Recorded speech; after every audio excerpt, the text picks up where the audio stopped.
তারিখ জিয়ার ব্যাপারটা জানো নি? ওই যে তারিক জিয়া আইডি কার্ডের যে ব্যাপার।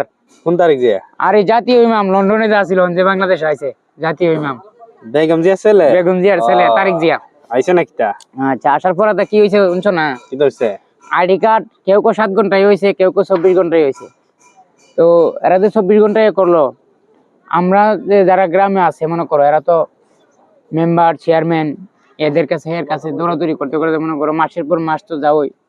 তোমার গ্রাম পুলিশ যে যাদেরকে চৌকিদার বলা হয়, এদেরকে পর্যন্ত ঘুষ দিতে হয়, মেম্বারে তোমার টেবিলে তোলা টাকা দিতে হয়, বিভিন্ন চেয়ারম্যান এগুলা খা, মানে সরাসরি খানা এর মাধ্যমে পিওনের মাধ্যমে এদের মাধ্যমে এর মধ্যে টাকা খায় তোমার মাসের পর মাস একটা নাম দিয়ে হয় না, এবং নামে যদি আবার একটা ভুল হয় এটা আবার সংশোধন করতে করতে টানাটা হেসরা।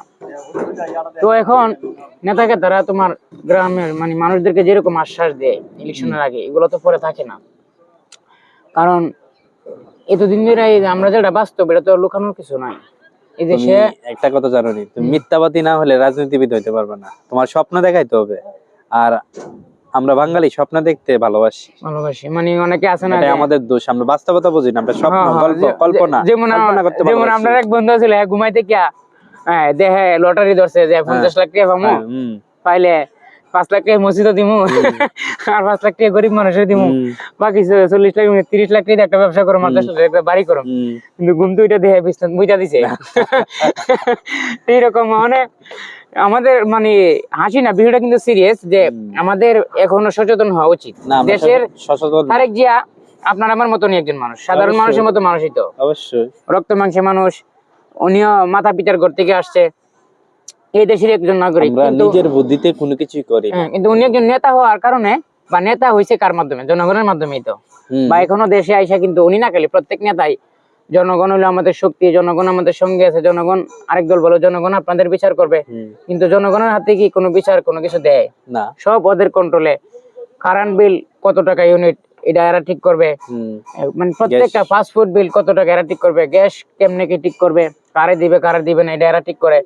মানে এবং যারা নেতাকে তার আত্মীয় স্বজন কাছের মানুষ এরা সুবিধা পা, দূরের মানুষগুলা গেলে সুবিধা দেয় না, আরো বরং হয়রানি করে। এই যে না ভোটের সিস্টেম রাখছে, তোমার পছন্দ না না ভোট দাও।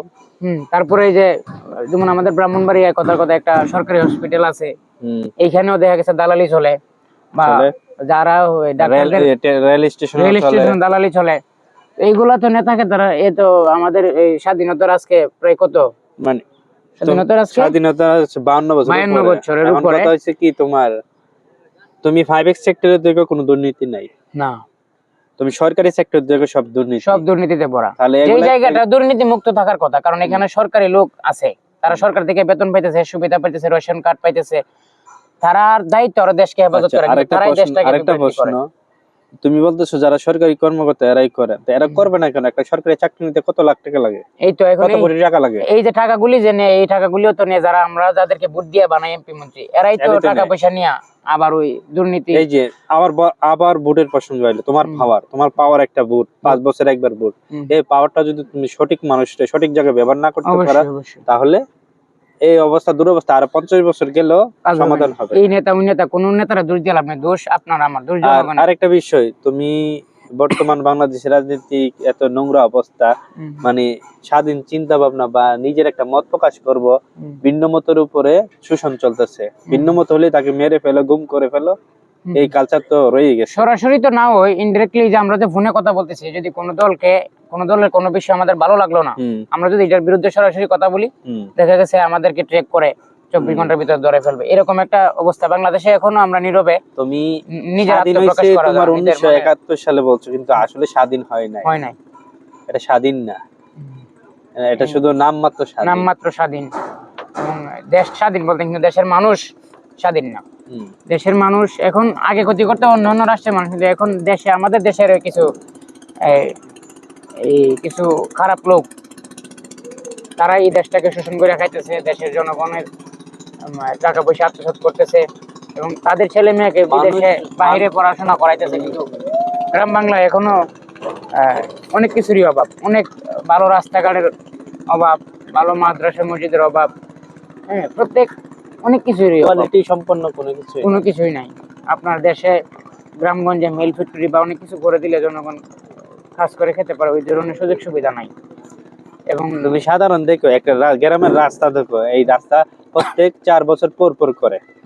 4 বছর পর পর করার কি দরকার? একবারে লোন নেক বা বেসরকারি প্রতিষ্ঠান দিয়ে একবারে তোমার 100 বছরের জন্য করতে পারে না, ভালো করে করতে পারে, করতে তাহলে পারে তো না। দেশের টাকা বাঁচে। এ টাকা বাঁচে না? টাকা গড় হিসাব করলে কত টাকা বাঁচে? অনেক অনেক, হ্যাঁ, তাহলে এই চিন্তা কে করবে?